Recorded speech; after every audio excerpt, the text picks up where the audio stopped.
Today I'm going to show you how to make this really easy keto pesto chicken, feta, and olive casserole. So what you're going to need is 1.5 pounds of boneless chicken thighs. That'd be 680 grams. And I've already gone through and chopped it into bite-sized pieces. Salt and pepper to taste, 2 tablespoons of butter, 3 ounces or 85 grams of pesto. I'm using a basil pesto. 1 1/4 cups, which is 300 ml, of heavy whipping cream or pure cream. Then you're going to need 3 ounces or 85 grams of green olives, 5 ounces or 142 grams of feta cheese, and we're going to dice that, and 1 clove of garlic finely chopped, or you can just use a teaspoon of minced garlic. Okay, so as I said, I've already chopped my chicken into bite-sized chunks. I've also got the oven already preheating. You'll want it at 400 Fahrenheit or 204 Celsius. Then we're going to take our salt and pepper and just season the chicken. So again, that's just to taste, as much or little as you like.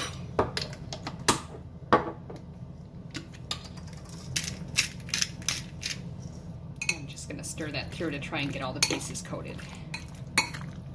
Okay, so I've got a large frying pan and I'm preheating it on a medium-high heat. You don't have to wait for it to get hot though. We're going to go ahead and put our butter in there and we'll just let that melt. Okay, so once that butter's melted,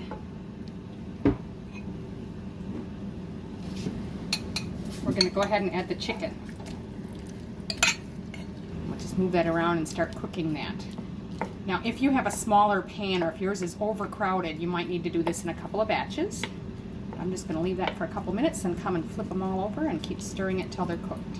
So while the chicken's cooking, I'm just going to come over here and make the sauce. I've put the cream into you can use a bowl, I've used a measuring cup, doesn't matter. And we're going to add the pesto to that. Now for me, that's just about half of this jar. You might have a different size jar.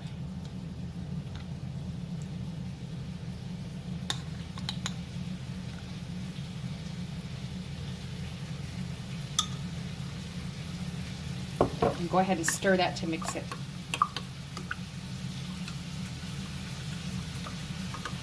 It's just been a couple minutes. I'm just going to go ahead and stir everything and flip them over a bit.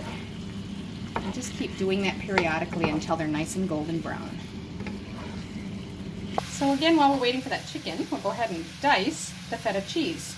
So I just kind of cut it in about, I don't know, 1 centimeter size, or a small dice size basically. One direction, then I lay it down and go this way, and then I go back and just cut it into my small cubes. You cut them whatever size you like. Now it says to cook your chicken until it's golden brown. I've found with most recipes where you cook it in butter, there's just too much liquid in the pan for it to ever get to a golden color for me. So you could pour some of that off and keep going if you want it more brown.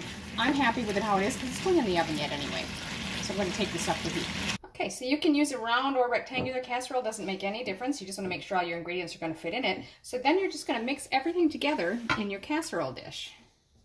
Now I'm not going to put all that liquid in, I'm just going to push the chicken in the pan. But if you want all that butter, it's butter and chicken juice obviously, but if you want, you can certainly add some to it. I'd rather keep the sauce a bit thicker. Then we're just going to mix in the rest of the ingredients, so the olives, feta cheese, garlic, and our creamy pesto sauce.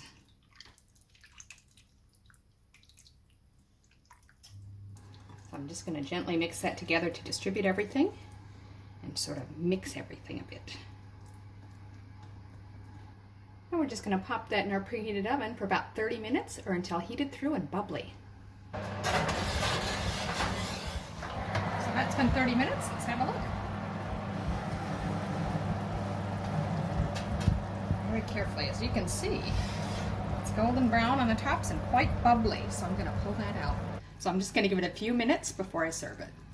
So there it is, keto pesto chicken, feta, and olive casserole. Now they're calling it a casserole.